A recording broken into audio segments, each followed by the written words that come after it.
All right. If any of you got on Facebook to watch, or YouTube to watch this last lesson, I forgot to unmute myself for like the first half hour of it. So we're hopefully going to address that and fix the recording.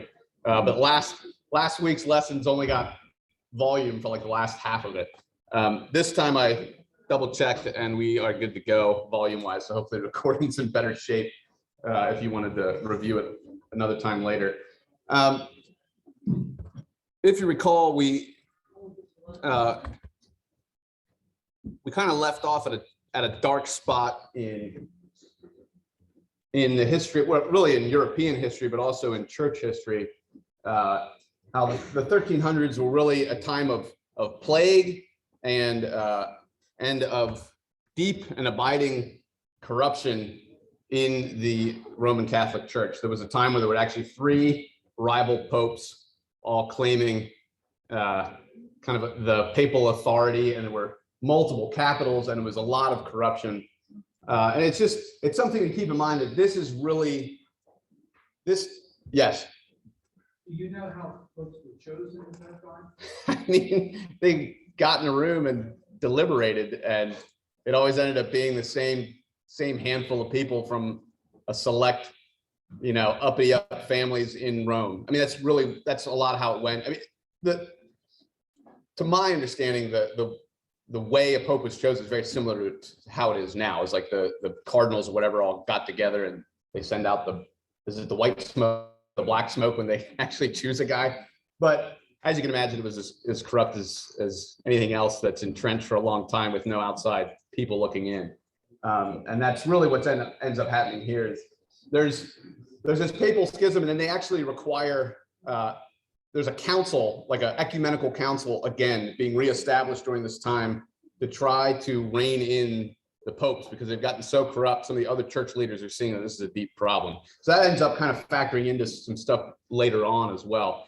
But what I want to look at is the first real, you could really call him in some ways the first reformer, but he's technically kind of a pre-reformer, and that's John Wycliffe, where we get Wycliffe Bible translators gets their name from, although he obviously didn't found it. They just used his name as a kind of a historical reference point.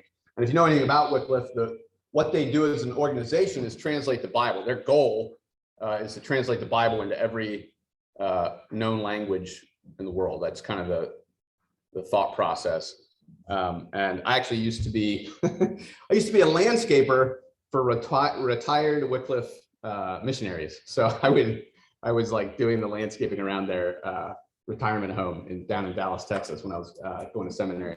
So I got to hear some of the stuff that they would do, just the labor and the work it took to try to translate into the Bible into languages that might not even have an alphabet, might not have a written language at all. So you had to like develop a written language and then translate it and then teach the people themselves their own language written down.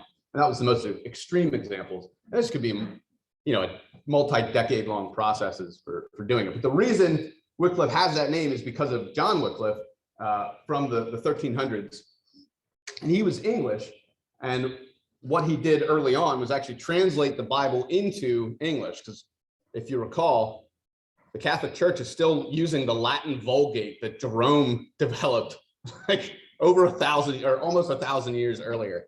So that's the translation that's more or less still being used in the Catholic Church. And as you can imagine, an English person in the 13 and 1400s doesn't know Latin. I mean, half of the leaders inside the church didn't know Latin. They barely knew what they were talking about sometimes. And so John Wycliffe saw this as a problem. He saw the whole papacy as pretty horrendously corrupt and wanted to translate the Bible into English, into the language of the people that he's ministering to. And so he actually translated, he's one of the earliest to translate scripture into English, or maybe the earliest. But he also spoke out against transubstantiation, which is that doctrine about the nature of communion, which we just took this morning, and denied the official Catholic teaching on that, which obviously got him in a lot of trouble with Rome. And so there were 2 major reasons. He's denying transubstantiation, and he dared to translate the Bible into English. And so he had a movement behind him, and I mean, there's quite a bit we could say about John Wycliffe, but he managed to not be martyred, but after his death, his body was dug up and burnt by the Catholic Church. This is sort of like that cadaver synod that we talked about earlier, where even after you're dead, you're not safe. They're going to dig up your body and desecrate it, because the idea is if you don't have an intact body, maybe it's not possible that you're resurrected at the end of the age. So it was seen as a judgment by the church. But his movement persisted, and his influence spread beyond just England. He was quite influential in England. He was also influential on the continent, on mainland Europe. And he was influential to a guy named John Huss, who ended up being another pre-Reformation reformer, who really is the most important one on the continent of Europe. He was actually influenced pretty deeply by Wycliffe's writings. He was in Prague in the Czech Republic, and preached sermons again in the native language, so it wasn't in Latin. So this is if I can summarize one major theme of what ends up being part of the Reformation, really the powder keg that kicks it off, is just this desire to get the Bible into the hands of ordinary people in a language that they can understand, and then preach the word in a language that they can understand to the common people. And then suddenly Reformation and revival breaks out, and all kinds of things change. But it's very unsettling, and it destabilizes a lot of things as well. Well, John Huss destabilizes things and is excommunicated by Pope John the 23rd, because there's a lot of Pope Johns. And he was told to submit to the Pope, really under threat of death. John the 23rd? Not John Paul, John. 23rd seems late though. He was the guy at 63. Wasn't he the Oh, well, maybe I got it. Maybe it's the 13th and I put an extra X in there. I don't follow the popes very closely at all, so I could be wrong. That's what I have in my notes. So he's excommunicated by a Pope John, we'll put it that way. And this is what he says: submit to the Pope so far as they agree with the doctrine of Christ. But when I see the contrary, I will not obey them, even though you burn my body. Which is exactly what they did. He was brought in. He was given a decree of safe passage to go to this ecumenical council that was trying to resolve a bunch of issues in the early 1400s for the church. But then he's arrested, despite the safe passage agreement that he was given. He was arrested and burned at the stake. And as you can imagine, his followers were not pleased with that at all, and resulted in the Hussites, which are his followers, starting a 15-year war in retaliation. The church proclaimed 5 different crusades against them in the 1400s, 14, 20, 21, 22, 27, and 31. They lost all 5 of them.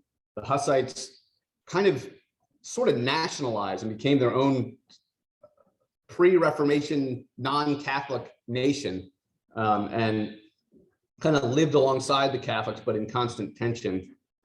But nothing really spilled over outside of the Hussite area in Bohemia, what we consider Bohemia. So really, this is kind of kicking off the pre-Reformation, and it highlights a lot of the issues that the church had during that time. There's really a whole bunch. You have the church buying and selling church positions. So now your local priest is not necessarily a godly man who's been trained well, but he could be the cousin or the buddy of the local magistrate, and he buys that position because, hey, a whole bunch of the state's money is flowing into the church, and it can be a very wealthy and powerful position. So you have buying and selling of church positions. You also have multiple priests holding multiple offices, because what better way to really build up your personal wealth than to kind of be in charge of multiple places and pull in the money from multiple.